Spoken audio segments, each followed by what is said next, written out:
You're listening to The Real Deal Conversations, a podcast designed to encourage, inspire, and equip you by sharing real stories and meaningful conversations that bring real life to the surface. I'm your host, Megan Deal. Let's dive in. So I am with Whitney Guison, coming back on with her. The last time we spoke, we talked all about the different types of conflict. Right? Conflict like styles. Styles. Yep. Yes, I was going to say conflict titles, styles. But that doesn't make sense. I like that. We should change it to titles. Titles. Yes, let's do that. I'm just going to rewrite your book for you. Conflict just styles. The title. Yes, conflict titles. I already messed it up. It's fine. Okay, so we are going to talk about, we already talked about the different types of conflict, but we really want to dive into the tools. Yes. You know, giving you the tools for your tool belt and how to actually initiate. Yes. Is that a good word? Yeah. Okay. Engage. I like the word engage a lot. Okay, let's do that. Engage. Yeah. In personal, workplace, I think it transfers all over. Absolutely. You know, I just was telling Whitney that my husband and I, so we're buying a coffee truck in Nixa. And I said I really could use all the tools in my tool belt right now because my husband and I are navigating that. So it's great.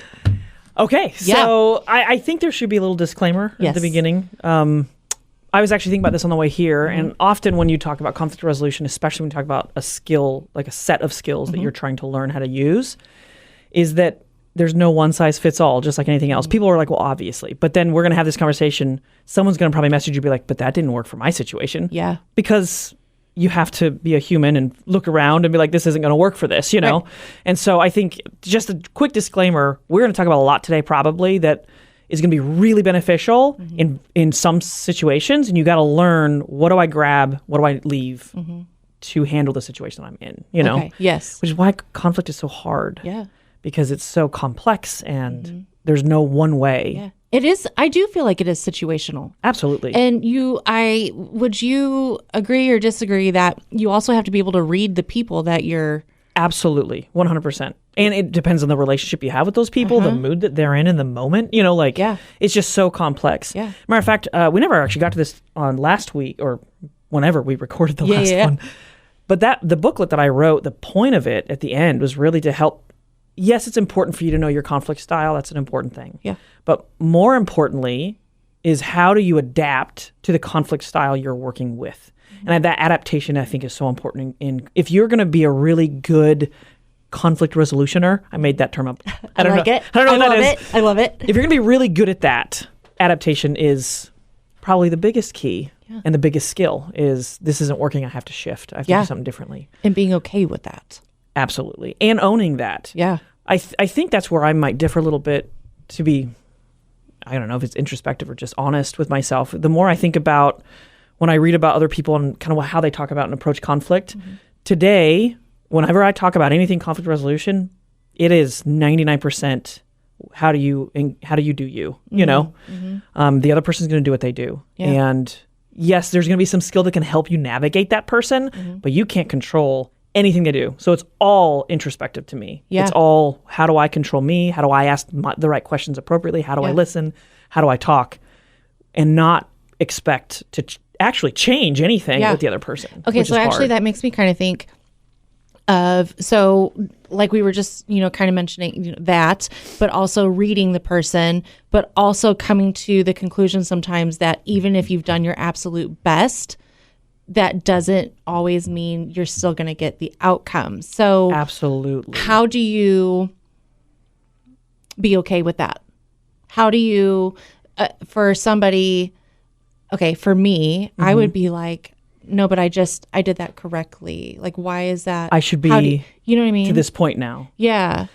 For me, and this is going to be different. Some people aren't okay with it. They're going to be like, but I did it this way, so you should now be in the same place that I am. Even if we've analyzed it. Like, even if we, like, all the things. Yeah. Like, just for anybody listening, like, well, I analyzed it. I looked at the person. I did it accordingly. And that person still did not receive it. Yeah. And how do we be okay with that? So I think that the answer to that is twofold, well, multifaceted. But one of the things for me, at least, is to know that I did all the things. That for me is enough. Like, and to me, it's also very telling of where we're at in the situation. If I listened, if I expressed myself accurately and honestly, if I asked all the right questions, if we were calm and it wasn't, and we still didn't end up in the same place or where I wanted to end up, that is something that I've learned in and of itself, right? Is this worth us pursuing, or is this one of those things we agree to disagree on? Is that okay for me? If it's not okay for me, what does that mean for the relationship, right? And so I think that for me, that process and even not landing in the same spot is telling. And it gave me information I didn't have before. Yeah. And now I can make decisions based on that information. Yeah. Now, some people, though, more competitors, if we're talking about, the different styles, they don't like that at all. They want you to land where they want you to land. That is true, though, for me. It's hard. I'm saying personally. Yeah. Like, I'm not saying that's true for, like, I'm not speaking for y'all, but I'm just saying for me, yeah, I do. So you'll have to struggle with that. Yeah. Because knowing that you've done all the right things. Now, here's the other problem. Is you probably didn't do all the right things exactly perfectly. None of us do. Yeah. None of us do. So we get to the end, we're like, well, that didn't go the way I thought. And it's probably because we're not perfect and they're not perfect and I'm a human and they're human and we got to revisit it. I mean, in marriage, this happens constantly where you're like, why are we back to this again? Because we didn't do it well the last time. And so let's hopefully do it a little bit better this time and a little bit better the next time it comes up. And it's this constant. If your personality is like ours, you want to do it once and be done with it. Yes. Because that's efficient. Yes. But we have to be okay with the practice of it instead of the sufficiency of it. Yeah. And I'm not, because I'm ready to move on. Yeah. Like I'm already on to the next step in whatever it is that we need to do. Yep. And some people need to process. Some people need to analyze, whatever, I don't know all the words. And I am like what you said. Yes. So like efficiency, how do we cut down on time? Do not tell me 100 details in your story. With the coffee truck, like my husband and I keep kind of running into butting heads because I want everything efficient.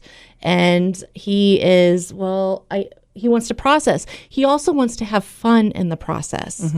I don't want to have fun in the process. I don't. Yeah. It is fun. Let me backtrack that.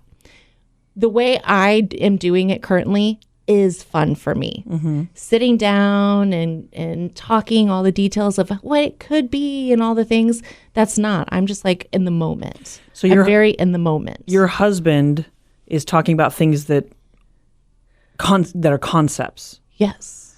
And that's driving you a little nuts? Yes. Does it drive him a little nuts that you don't want to engage in the concept talk, all the things it could be? Does that bug him? Yes. So there was a reel. It was a female comedian today, and she's talking about how they're empty nesters and her husband talks all day. And so he comes home and doesn't want to talk, but she wants to talk and talk and talk. And so she said, I just stand in the kitchen and I talk to myself. And I laughed and Daniel laughed too. And he goes, actually, I'm her and you're him. He's like, you're the one that doesn't want to talk. You just want to like disengage. And I'm the one that wants to chat. And so it's so funny, but that's how we are. Like he's, his way of ideas is throwing out all the stuff. And I'm like, we've decided on this. Now let's move forward. Yeah. I don't want to go back to the other thing. Do you know what I'm saying? You feel like you're going backwards. Yeah. And not forwards. Yeah. And he feels like you haven't explored everything yet. Right. And that's I'm very like, hard. we don't need to explore it though. I'm like, well, you already have it. Is there a space where you can both explore it and not explore it? Let's go ahead and set this up. Like we know we want this for sure, right? Yeah. So let's keep moving forward with this thing while you on the background think of all the other things. I know. I would probably have to set my mind up to accept it though. Because in my mind, I would just go into it like, okay, I'm going to do this to appease him. Which is not good. No, but really in my mind, I'm like, I've already had the decisions made on this stuff. So why do we? Do you know what I'm saying? Yeah. But I'm being real with you guys. Absolutely. I feel like we also derailed a little bit, but I want to get back on track. I feel like I derailed you. So I don't feel like we're derailed at all. Oh, because good. Okay. And here's why. I wanted to explore this with you a little bit. Oh, good. Because okay. I'm trying to demonstrate something actually, which is a skill set called active listening, right? Which we all know what that is. But like, tell me more. Help me understand. Tell me more. Help me understand. And we're not in conflict. No, I don't think so. No. I mean, but if we're talking about skill sets and you're talking about something that's very, whenever you talk about you and your husband, I think of me and my husband, to be quite frank. Okay, that makes me feel really good. He's that guy who's like all the ideas and none of the decisions. And I'm like, Yes. Decisions must be made, though. We can't just sit in idea land forever. Because and also let me kind of say this too. Maybe this will give a better idea. We land on a decision. And in my mind, we've landed on it. Now we need to move on. Yeah. I do not want to revisit it and go, oh, well, what about this? Or what about this? Because in my mind, we've landed on it. Now I've moved forward with what needs to be done to put that decision in place, like printing, da-da-da-da-da. And then you come back to me 24 hours later with, oh, but I want to add this or what about, and I'm like, but we've already made that decision. Yeah, we've already moved on this. Yes, but he's still dreaming in a good way, dreaming. I say that in a positive way. Yeah. Of different things to add or do, but I don't work that. Our brains are so different. So let me walk you through something real quick, if I may. Please. I think you've set us up perfectly for just a really good discussion, I think. Okay. Especially when it comes about to skills. And this isn't in the little booklet. This is just us talking conflict resolution. Okay. This is actually something that I've been working on for a long time that I've developed a whole keynote address around is what we're about to talk about. So now I'm cheating myself and putting it on a podcast, but it's okay. Hey, but nobody is going to get the full effect of it. So it's going to be great. That's true. Anyway, so this process that I think we all should go through. So you're describing a conflict. It's mild, but it's there. And so imagine this as like a cycle that you're going to go through, or a system you're going to work yourself through. Because again, this is all introspective. This is all, how do I handle me, which then helps me handle the situation I find myself in. So the first step is perceiving conflict. So you've perceived, we have this thing, it's reoccurring, it's happening. Maybe your husband perceives it, maybe he doesn't. That matters a little less. And also perceived conflict, mind you, can happen when your boss walks in the door and is like, you're getting fired. And you're like, oh, I'm now perceiving that there's a problem, you know? Yeah. Or it could be, I think I'm going to get fired. I think I'm going to get fired for a month. So you could be in this perceived conflict state for a while. So you're in perceived conflict. You figured out something's going on. We probably have to address it, at some point. So what most people do is they perceive it and they engage it. Just like, hey, we've moved on. You can't come back to me with other ideas. Like, we can't do this. This isn't working for me. Yeah. So you perceived it and you engaged it. That's not always bad. Sometimes that works really well. But in this situation where it keeps happening, that's not working, right? Perceiving it and engaging it is just not working. It's not, because it's like I'm railroading him. Right. Yeah. And it's not working for him. It's not working for you. So perceive, engage, this is not working, which then should trigger you to go into this little system that I've made up. Yeah. Truly. This is a made up system based on a lot of different things. So I'll just run you through it real quick and then we can talk about it. Yeah. So we have perceived conflict. Then we need to pause. So don't engage, right? Which is what we want to do. Well, we want to do it. Yeah. Other people don't. Right. But we want to engage. So pause, take a minute, because when we're in conflict, as you know, you stop working. Like your brain stops working, you think you're going to die, all that wonderful thing. So pause and let your emotional state settle. And then you go through a process. So you perceive it, you pause, and you process. I'm doing this because that's the... Yeah. Yeah. Anyway, perceive, pause, so your system can calm down. Then you start processing. What is going on? How come this is so frustrating to me? We talked about these questions last time, I think. Asking yourself the right questions to get to the right answer. So that you can say, moving on to the planning phase, how am I going to approach my husband in a way that he feels like I hear him and he understands kind of where I'm coming from and how I work best. And we can together figure out what our plan moving forward is going to be. How are we going to engage this every time it comes up? Because it's not going to not come up, you know? So you pause, you plan, you pause, you process, then you plan it out. So in your situation, like we can't redo this because we've already moved forward. And that's money and time and all these important things. Because it's not just it gives me anxiety, if I'm being honest. What about that gives you anxiety? Because we have to change something that I've already put in place. And so then I'm worried that I'm going to go to the person that's doing XYZ printing, and I'm going to have to say, hey, sorry, I got to go back on that. And then I get anxious because I'm like, oh, I'm going to annoy them. I'm going to bother them, or it's already set in place. It's going to cost us money, maybe. Yes, money, or You're on a deadline, probably get the stuff done. Or I don't want people to think that I'm like a difficult customer. I don't like to change things up when they're already set in motion, which I'm sure people already are like, we deal with customers like that all the time, but I don't want to be that customer. Right. So that's one piece of it. And then the other pieces that I mentioned, which is we already have it in place. And so for efficiency, why are we revisiting something? Also, yes, money, which we haven't. The good thing is some of it isn't already paid for yet, but still, it's all those things. So you're going through what we would call what I would call the processing phase right now, right? Like these are all the reasons. Yeah. And it's very important when you're processing to remove emotional language from it. So when you say it causes me anxiety, if you go to your husband and you say, this causes me anxiety, he's going to say, why? Yeah. If you can't answer that, then you're kind of stuck, right? So before you go, that's why does this cause you anxiety?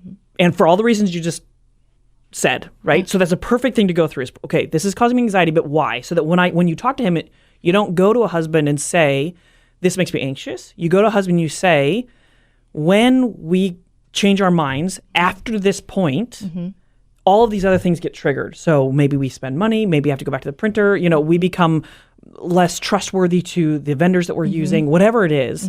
But it's not, it gives me anxiety. Because what am I supposed to do with that? What does the other party do with don't breathe? Breathe deeply, and then you won't be so anxious. Just stop worrying about it. So when you can remove the emotional language, I think that is when most people, we get stuck. Though we're mad, we're anxious, we're sad, we're hurt, and then we engage with that language. And I don't know what to do with a sad, emotionally hurt person. Like hug? Is that help? It's just harder because I'm like, I don't know what to. Why? Why are you feeling like? How do I help? And so we remove that language. Now you have a list of the reasons why, and then you can say, okay, what I think I should do. And when I say plan, I don't mean plan your solution. I mean plan your conversation. Okay, because the solution doesn't come till way after this because that has to do with the other person. Yeah. So now that you processed, you can plan it out and say, my plan is for my husband to understand that when things get changed within a certain time frame of us making a decision, because I'm sure within 24 hours before you've done anything, does that stress you out? But before we've done anything? Yeah. Like if you make a decision, but you didn't get to it for 2 days, but he changes it in that 2 days, does that stress you out? No, it does stress me out. Like I just as don't much? think no. Okay. I just don't think I like change when something's in motion. Sure. But then there is, I'm very complicated. I'm like just a huge onion that doesn't stink. But I'm just so layered. I don't stink. It's just a very be clear about that. And so because in some cases I can pivot. I'm so situational, honestly. But that's fine. Yeah. Because here's what I'm getting. I'm actually pushing you to something, which is not the best. I should take more time asking you questions and stuff. No, but I like it. Let's do it. But I'm feeling a certain way, and you can tell me you're way off base. Yeah. Which is fine because that's a process that we're going through right now. So you kind of understand what's causing you the anxiety though, and you can express that to him, and that should be your plan: is how are you going to express to him what you're feeling and why you're feeling it, not the solution. You're not planning a solution. You're planning an engagement strategy. Okay.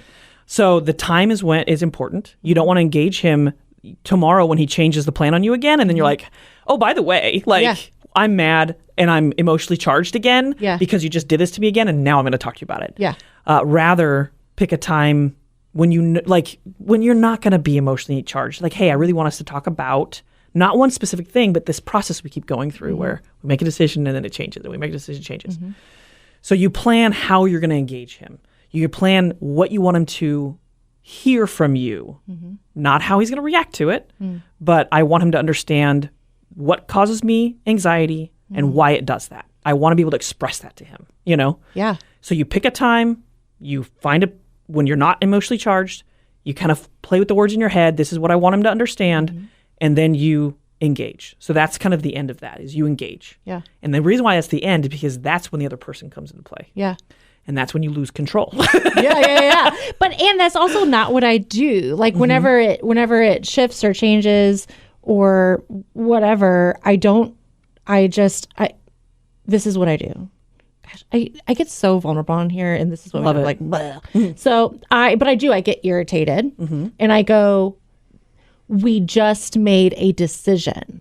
Like we just and this is how it is, like literally how I am right now. And I talk in a way that's it's not good, you know, and it doesn't, and I'm sure he loves being talked to I'm that sure way. he loves Yeah. it. No, he and so I'm like, we just know. And I just put my foot down and I go, we've already made the decision. We need to move on instead of, but again, and I think also some things that factor into it is just how quickly my brain is moving, and I don't want to revisit. Like I'm just moving and moving and moving, and I don't stop. I think it's really good that we're having this conversation because I don't stop to think about, okay, is there a better time to have this? When he gives me an idea, honestly, I should be pausing. I should just go, oh, okay, and then walk away and evaluate if I even need to respond. Because sometimes I'm responding and later on I'll go, I don't even know why, like it's not even that big of a deal. But in the moment I'm so boo, boo, boo. You want to engage, you know? Yeah. And not even like for a mean or negative reason. I'm going without thinking, you know? I do. And so I need to stop. This is good. I need to stop and just, okay, cool. And also probably something as in processing right now, just in this conversation, maybe because now I know my husband. I know he's going to come back with 5 different things. So instead of emailing the company after we've made the decision, I should probably email the company 24 to 48 hours after making the decision to give Daniel time to fully process and throw out his different ideas. What a great idea. I know. That's actually, my brain went there immediately because I have a husband like your husband. Yeah. My brain went there immediately. This is a perfect solution. But this is also part of mediation, right? Is when is you got to get there and he's got to get there. Yeah.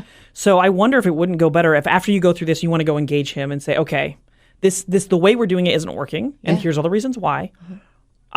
Does it work for you to say that once we make a decision, when I think we've made a decision, we sit on it for 2 days? Yeah. And then we revisit it, and that's the end of it. Like, that's the close.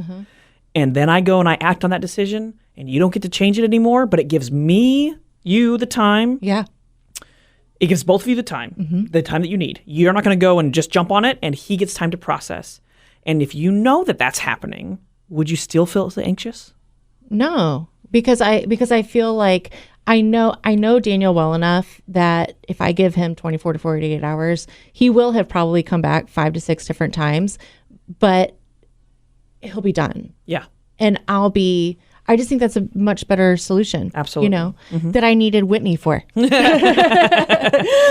right. So that's good. No, I'm going to go home and have that conversation with him. And I say all this to say, I give you guys like the meat of things. My husband, like, he's my best friend and I'm more of a pain in the butt than anything. Like, I get it. But we're very excited about this. Yeah. But we just have to get through our different ways of communicating and processing. Absolutely. And he and I are so different.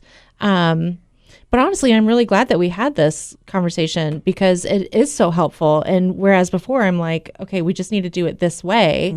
And your way. Yes. Yeah. And it's that's not good. That's your competitive coming out, by the way. I know you said that you were avoidant, I think is what you said last time. Okay, so let me go through that real quick just to clear things up because it really bothered me after the conversation with Whitney. Because you messaged me afterwards. I did, because I kind of pride myself on being self-reflective and knowing myself. And so I was really bothered. It's like, why was I so wrong? And so I just like went down the rabbit hole of like just internal self-reflection. And I think I told you I am avoidant because anybody who knows me can tell almost right away I'm a very dominant person. I have a big personality, and like what you guys just found out, I like things to go my way, which is why I work best alone. It just is what it is. So, or if I'm leading and just delegating task, you know? Yep. So, but I do know that I have some triggers that I like growing up and early adulthood. If anything, if some things happen, there was big consequences to it. So I tend to, if I'm not comfortable with you, if I don't feel safe with you, I'm avoidant. Sure. Because I don't I personally don't want to be disposable to somebody. And I don't want to be disposable to you, and I don't want somebody to be like, well, I don't like that you confronted me on this. I don't like, and so then everything gets taken because that's where my mind goes. And so I'm avoidant because it's been my not safety mechanism. You're protecting yourself. Yes, I'm avoidant to protect myself, and I'm learning as different things heal and as time goes on and different conversations happen. I'm learning to navigate out of that. It's still very uncomfortable, and because it's not something that has been my main conflict style outside of the people I feel safe with, it comes off really like awkward, sometimes aggressive, because I'm navigating how to do that. After sheltering myself from it. I will say though, it's not bad to avoid. Yeah. And I think that's so important to understand. Just because I pushed back on you, it wasn't because I'm like, oh, what a weak person who avoids conflict, Yeah. I think avoiding conflict should probably be, I think that route should be taken more often than it is. Yeah. I think if we all just like chilled out for a second and let other people live their lives, we'd be fine. Yeah. We'd be better. Like I don't have to march into somebody else's belief system and be like, compete. I don't have to do that. Yeah. It'd be better if I just avoided it entirely. So I don't think avoidant is bad. I only push back because no realm of mine did I think that was your, and I don't even know you very well. But the little bit I know of you was like, there's no way. Yeah, but I'm glad that you did, because it caused me to do a internal look and go, wait a minute, what is really happening? And I was able to learn more. And the more we know about ourselves, the more we're able to navigate and grow and move forward and heal from things. So I think it was wonderful. But I agree with you. It is good to avoid sometimes. Like when I ran for school board and there was some people saying some really nasty things and I never responded. And if I could go back in time, I still wouldn't respond. Because that was a healthy avoidance, because no response is a response. And also sometimes I'm just like, you can't change people. If somebody is saying something in a certain way, even if you do respond, you're still not going to change their mind. So why would you waste your energy? Absolutely. So I agree with you. Like there is, and even more situations than just that, I think it's good to avoid. But there are situations that if I could go back in time, I would have stood up for myself.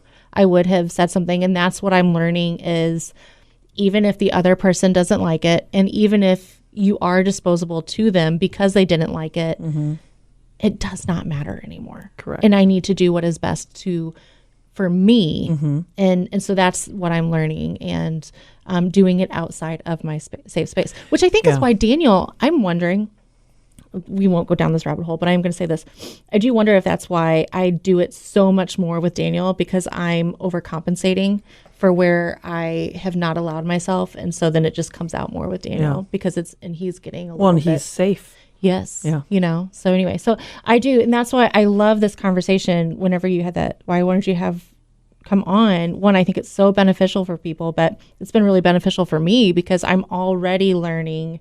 I mean, I already learned about myself the first episode, and now I'm learning even more the second episode, and we're not even done by, okay, this is how we can do this. 24 to 48 hours is when the final decision is, instead of assuming that Daniel's okay with that, mind you. Because I mean, to round it off really well, I think if we talk about that cycle, like that process you would have to go through. Once you hit that, do I engage or not? Because you're right, there you might get to the end of that, or you might get through the processing part, and you're like, this is just not worth it. Why would I do it? And it dies there. Which I'm a huge, we keep going off tangents. This is going to be a wild episode, all over the place. I love it. I'm a huge proponent of going to bed angry in a marriage. First of all, there's so many aspects. So we're talking about conflict skills, right? Resolution skills, and pausing and taking time for your system to calm down. In my opinion, which no one talks about as a skill, but being ready to punch someone, like throat punch them and not, I think is a skill. There's a skill in that. Like, I'm going to go away, like take a beat. Yes. I can't tell you how many people I've talked to who have started doing this practice. If you are fighting late at night with your husband, go to freaking bed. I'm sorry. Go to bed. Sleep on it. You will 100% will not be as angry when you wake up. Yeah. That doesn't mean you won't be bugged. Matter of fact, the amount of things that are gone by morning entirely. I would agree with that. Right? They're gone by morning. I would agree with that. And both of you are like, sorry, we were piss poor last night and tired and hungry and the kids were annoying all day. Right? Yeah. Go to bed. Yep. Wake up. If you're still bugged tomorrow, then let's talk about it. You know, I would absolutely agree with that, because how many arguments have people in marriage had, and even an hour later went, if I would have just Paused. ate something. Yeah. Taking a walk around the block. Yeah. Yeah. How many things would have not been said? Absolutely. And I do think it's important when we're talking about intimate relationships, like with a spouse, that those parameters do get established, though, because it's one thing for you. Like my husband and I made this rule early because we would have these late night fights because I'm the most alert at night. I know. So I'm like, night, and he's like asleep at 7, you know? So I'm like, wake up, we're fighting, you know? And he's just like, this is horrible. So we made an early decision in our marriage. Yeah. We won't fight after one of us is in bed, which is pretty early because my husband goes to bed early, right? Yeah. So, and then we had kids, and that even those rules changed. We don't fight at night. Even if we're so angry, we will wait until the morning because he can't function at night, and that bugs the heck out of me, you know? Okay, wait. So I need to know what that looks like, because I think some of us are going to go, okay, then how do you stay in the same room? Do you go in a different room the rest of the night? Like, how do you navigate controlling your not wanting to make your point the rest of the evening? Do you know what I'm saying? Like, how do you control that?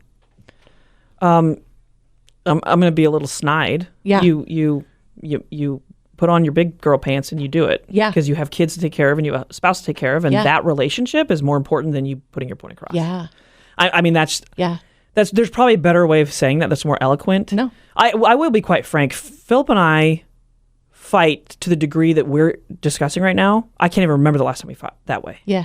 Because we have gotten into such a great conflict rhythm, and I'm not because we don't fight, but because the way that we fight now is so freaking effective. And I'm just going to brag on us. We recently had some knockdown fights for us that lasted all of 2 minutes, you know, and they're done. But that's 10 years of us finding our rhythm.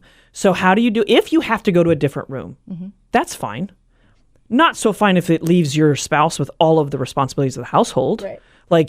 Your situation is going to dictate what that looks like. If you got little kids at home, you got to figure out who gets to leave, you know, or do we both just move around each other? That's the other thing I think is hard about conflict in our society. Somehow, somewhere, we weren't allowed to be mad without showing it. We can be mad and not show it. I can be so mad at my husband and my kids would never know. Yeah. And we're still touching each other. We're still giving each other kisses in the kitchen. They don't have to know. Yeah. And I can go talk to him later when they're not around. Yeah. Because I'm an adult and I'm mature and I can do that. I can love him and be mad at him at the same time. Yeah. If you're to a point where you can't do that, you probably need some intervention, first of all. Get some outside help. Yeah. But put on your big girl pants and just live your life and fight later. Yeah. That's what I would say to how do you do that? You fight later. That's how you do it. No, that's good. You go to sleep. And if you have to go to different places, fine. No, I think that's good, because I love that you said that, because I do think, so Daniel and I are at the point now where it doesn't last very long, to be honest. It doesn't. And he goes and takes the kids to practice or whatever and comes home, and we're just like, that was just overboard, or I'm sorry. We recognize that we've been triggered or whatever. Yeah. Yes. But I don't think, or today, talking about, what we were talking about earlier, it's not even an argument, but but I still need to, I recognize. There's still a conflict there, even if you're not fighting. I mean, I recognized it. Otherwise, I wouldn't have even been talking to you about it. Do you know what I'm saying? I do. So it's I recognized it, and he wasn't even, he just is like, oh, okay, and moves on. But I don't want it to be, oh, okay, and he moves on. I want him to feel validated in the fact that we're in this together. But I also, am navigating that. But there was a time where it would have been where I would just want to get my point. You know what I mean? But we're also 15 years into marriage. Now, I will preface it with, there has been times, I'm not going to act like I still don't ever do that. I mean, there is times where I'm like, I just have to get it out. You know what I mean? It's not good and it's not okay. And that's where it's that self-reflection of just, Megan, take a breath, Yeah. And find that friend. Yeah. So that's the other thing. I think that women are, and I'm going to just say it, right? Yeah. Women are more, unless they're a really kind of unhealthy guy. Women are much more that I have to get this out. Yeah. And be like, I told you. Like yeah. you messed that one up. Yeah. You know, I just think we tend more towards that. And men, at least the men that I know pretty well, things roll off their back and they're just like, I mean, okay, that's done now. Yeah. Whatever. I mean, my husband will tease me about stuff like I told you. Like, oh, okay, shut up. Like, we're not talking about that. Yeah.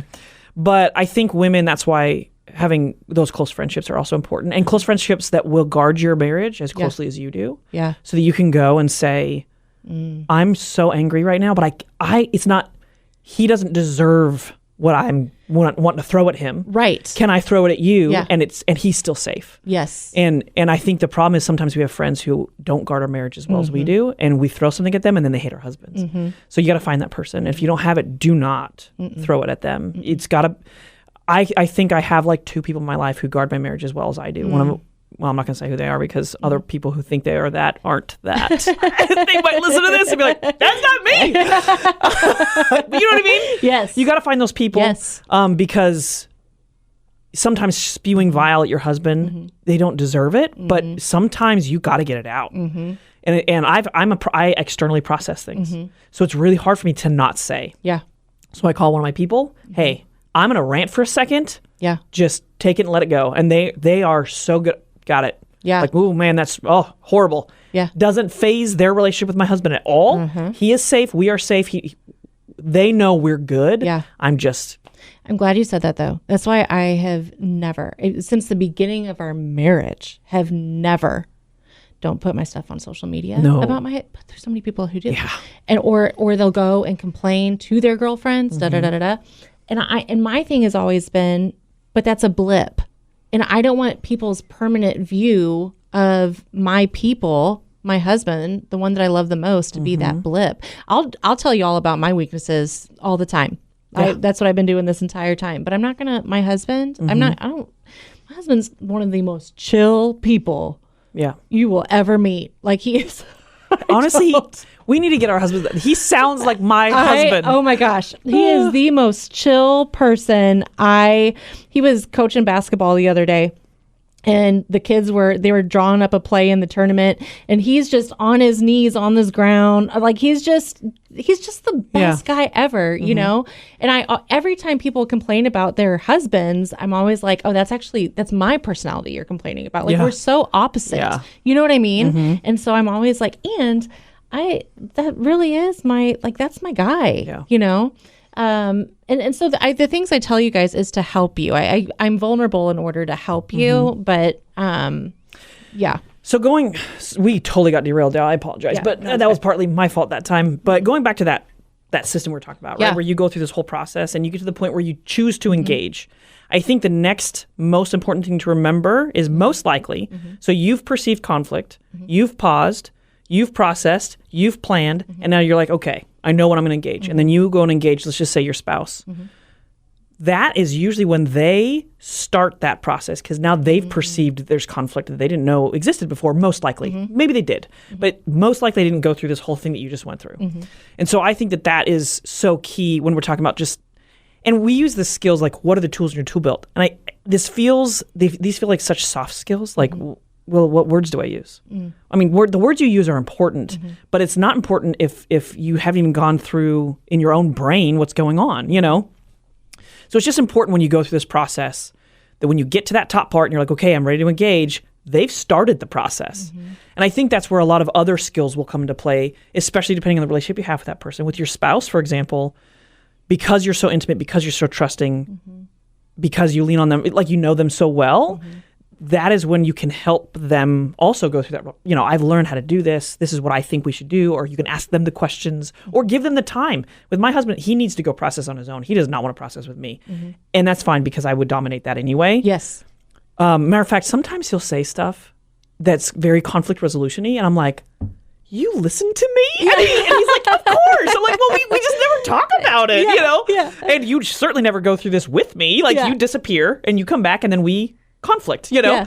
Yeah. But so it's kind of fun sometimes like, oh, you listen. Yeah. So whatever that looks like for whoever you're working, because we always, I think, tend towards our spouses, but I mean, this is coworkers and bosses and subordinates, and these are all the people in your life. And oftentimes, mind you, you'll perceive conflict and you can engage it and it's gone. Or you'll perceive it and you ignore it and it's gone. Especially with these fly-by-night people in your life that you're like, whatever, that guy flipped me off. I'm not going to chase him down and, be like, we need to go through a process together, So there's a lot of there's a lot of scenarios where what I just described doesn't matter. But I think that's why I really liked the example you've been sharing with us just about this experience your husband is going through with you that's new and it's persistent. I think that's where we get hung up on these persistent conflicts, that it's just bugging me just enough that it's there. It's not going to break your husband and you up. It's not going to cause divorce. It's not going to cause you to fight every night. Right. But it's there and it's annoying. How do I engage those? That's how I would say you do it first. Yeah. First and foremost, before you go read books on how to use I statements, figure out what you're using an I statement about. How about that first? But you know what, too? The other thing is, talking about 24 to 48 hours to give him time to change. But that 24-hour period could actually give me the time to go, oh, we actually should switch it to that. Yeah. It's not just giving him time to, it's me too. I love conversations like this where I keep learning about instead of being a stickler, like, no, this is the decision, I can be like, oh, actually, that is way better, and not assuming that he needs to be the one in the 24 to 48 hours. Absolutely. Yeah. Also, I will just caution you, you and I just did a really good exercise involving a third party, aka your husband. Yeah. He might not love this plan, and that's fine. Yeah. Because if you go through it and you're like, this is where I think the solution is, he could offer potentially, a counter solution. Yeah. And I think being open to that, and that's where this whole engagement part comes into play, which is being willing to listen to the other solutions, right? Yeah. And being flexible and open. And that also shifts depending on your relationship with the person. Your husband, you're going to be much more apt to be flexible and understanding and patient with versus, maybe not. It depends on some. For me and my husband, for you and your husband, some people's marriages, maybe that's not the case. And they got to figure out how to do that. He is very... I always say, like, there's nobody. I genuinely mean this. Like, I'm not just saying it. Like, I always look, Daniel, I'm like, Daniel, don't let anything happen to you, because there is no one else on this planet who can put up with me the way you put up with me. Like, there's no way. There's no way. I know I do all the things that are like motivational, but I can be a very difficult person relationally. Yeah. I just can. Yeah. And so I'm like, man, I just need you to be here forever. Otherwise I'm going to be alone. Like, like, you have worked up the patience to handle me. But it is because I am dominant. It is because I want things done. It's just, I can be difficult. And if you're like a therapist, you're like, oh, Megan, don't say that about yourself. You know what? I know myself. Okay. Yeah. So like, let's just move on. But I say all that to say he's so patient. And he's so, like, for him to actually yell or to get to a point, like, I know that I really have had to cross a line in order for him to actually get upset. That's so funny you say that. My husband's like, if he brings up something, I know it's really bugging him. Yes. Because otherwise he won't bring it up. Won't. If he's like, hey, we got to talk, I'm like, whoa. Yeah. This is huge. Yeah. Like, what did I do? Because it's big. Yeah. Like, And I, like, the other day, just even on the phone, I don't know. He's just such a great guy, and I'm so thankful. But I'm so glad to be learning this so that we can avoid frustration. That's the thing. I don't even want to have even the little bit of frustration. I want us to be able to enjoy the process. Exactly. And I think that's where these kinds of skills or practices come back into play so well. Talking about my husband and kind of our developing how we conflict over the last 10 years, it's not because we no longer fight and we no longer get frustrated with each other. It's because we have practiced a certain system for so long now that they come and go so quickly. Yeah. It doesn't really mess with anything, you know? And now, I again, this is why conflict is so difficult, though, too, because we're describing relationships that are solid, trusting, safe, but people are going to be engaging with bosses and coworkers in a way where a lot of people out there and be like, okay, so you're saying you have to go through like a 5-step process. What if my supervisor calls me into the office and is writing me up for, I'm in conflict. I'm engaging with it, and I can't go through this process. What then? And I think that's why saying conflict resolution looks this way is never true all the time, because you might find yourself in a situation where you're engaging because somebody engaged you. Yeah. And you can't walk away. You can't take a pause. You can't go process and plan and come back. And like, you can't do those things. Mm-hmm. And I think that is the scariest part of conflict, because that's what we think about. Yeah. Is the ones that we're in, not the ones we have time to step away from. Yeah. You know? So what would we do? What would be the skills for conflict in the workplace? What would be the tools in our tool belt navigating a conversation with your boss? You know, that like you said, we don't have a minute to walk away. Yeah. We don't have a minute to process. Like, this is real time, and I can't talk to my boss like my spouse, not in a safe way, but like a, hey, I just need a minute. Can I take a day and come back? Like, no. No. So what are the skills? What are the tools for that tool belt in navigating workplace conflict? Not even just with your boss, but with a coworker.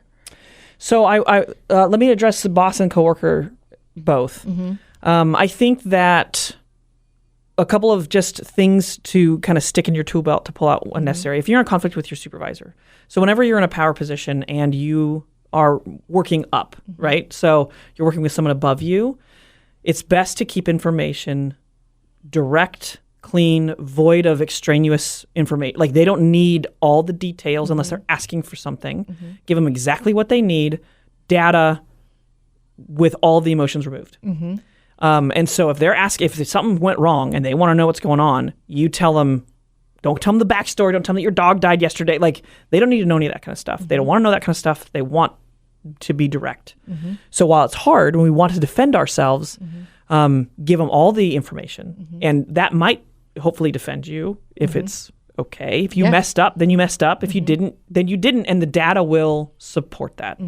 So I think that's just an important thing to just stick in your belt. When you're talking up in your organization, be clear and concise and remove all the extra stuff. When you're talking down in your organization, so if I'm the supervisor going down, you want to add all that stuff in. And the reason for that is usually when you're the supervisor, you have all the information and your subordinates don't, right? They're working off of your orders. That's not right. But, they've been told to do something a certain way. Often they don't have all of the information you are working with. And to give them more information makes them feel like they're become a part of something. It allows them it gives them time and it gives them clarity also. So it feels backwards but when you're talking down, so if I'm dealing with a conflict with a subordinate, I want to give them all too much information. Because then they won't feel so blindsided. They'll have a little bit of time to process. You're helping them go through a process in the moment. The other thing with supervisors, and this is just me, this is my own way of supervising. I don't understand why supervisors would ever blindside somebody with conflict.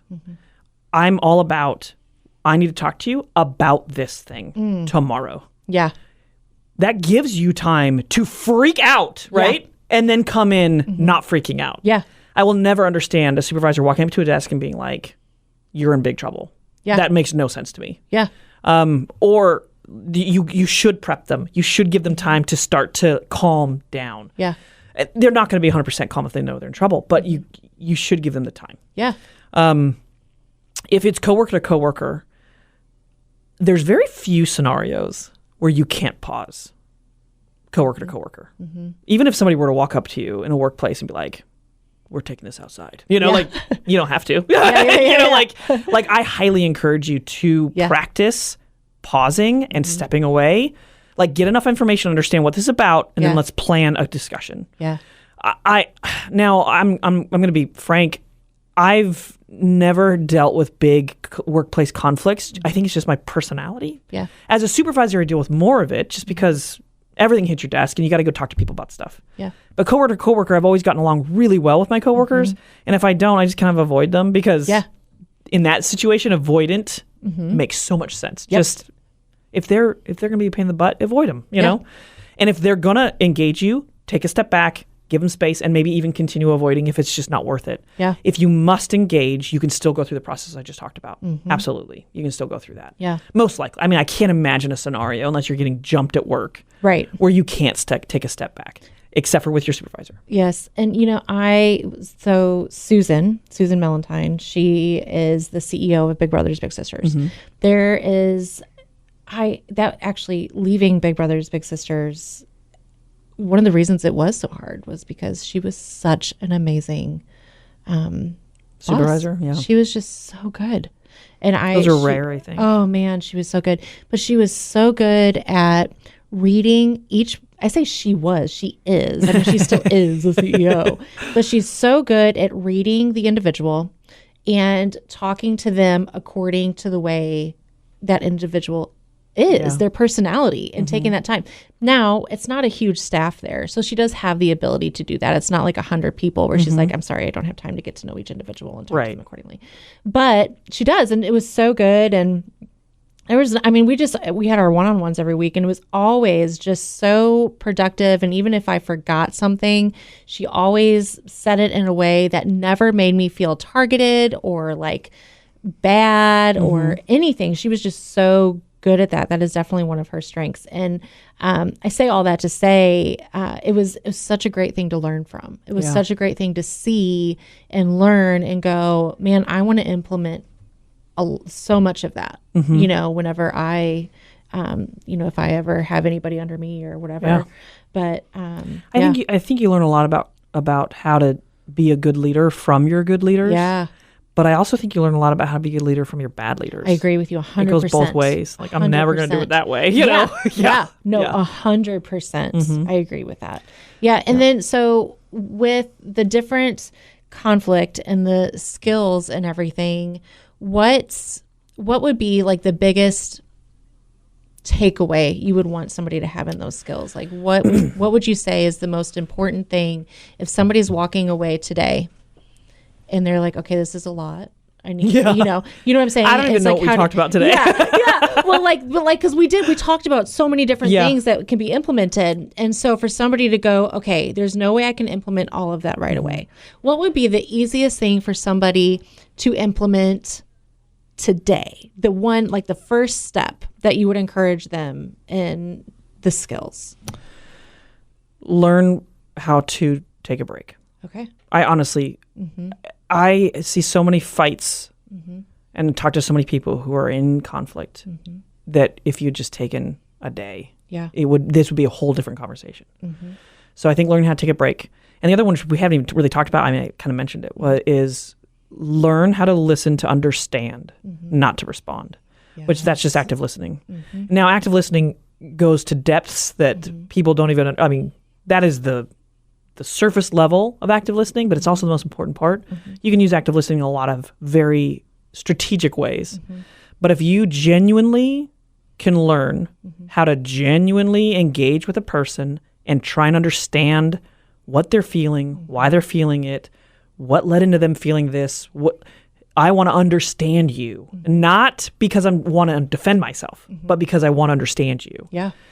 That is so hard to do, especially if what they're talking about is you.